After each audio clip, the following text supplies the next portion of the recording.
Yeah, well, it's probably only the second time I've done it out of those last five. I suppose it just comes down to situation, conditions suiting, and Sydney's been a place where I've been able to have a bit of success in the past. It's a great wicket to bat on. I always feel like there's a lot of space out there, and when it's time to go, you can always try and find that short boundary. But yeah, it's been nice to sort of get a bit of momentum in one-day cricket. I think the word consistency gets thrown around a lot, and sometimes not easy to find consistency in the lower order, but when the top order's doing their job as well as they are at the moment, it makes my role a lot easier down the bottom. Yeah, it certainly has, and when you've got a guy like Steve Smith coming in and getting 100 off 62 balls, it's pretty special to watch, and it feels like we're just setting the platform beautifully, weathering that early storm, and the opening partnership has just been sensational for us. I saw some stats that they're right up there with two of the best openers that we've ever had. So for them to continue their form on, they've been brilliant for us for a long period of time, and to have Smith go out there and score another 100 and just do what he does has been brilliant as well. No, we knew he had it in him.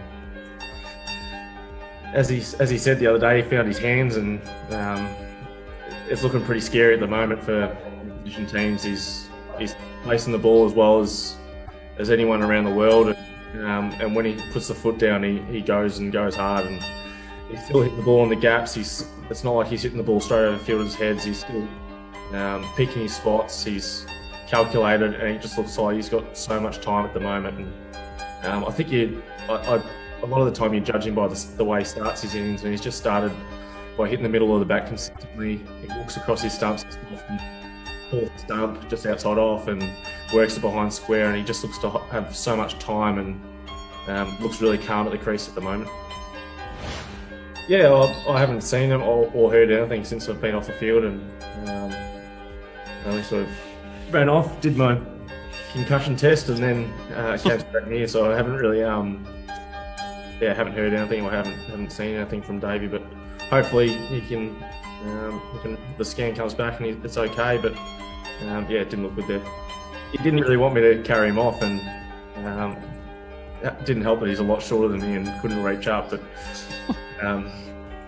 But yeah, he seemed like he was in a bit of pain, and but yeah, hopefully scans come back and it's not too bad, and he can rest up and get himself right.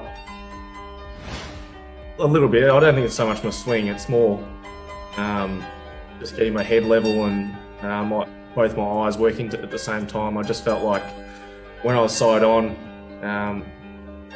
as silly as it sounds, it felt like my left eye was slightly closer to the action. So I think if I looked at it like this, I couldn't actually get this eye level with my other eye. I felt like I just didn't quite have the depth perception right. So I just tried a few things in the nets and tried an open stance, and found that really helped me pick up the ball a little bit easier. And it might not look like a traditional technique, but for me it works. I was able to pick up short pitch bowling a lot easier, pick up length, and it just made batting a little bit easier for me. But it's certainly not what I'd recommend.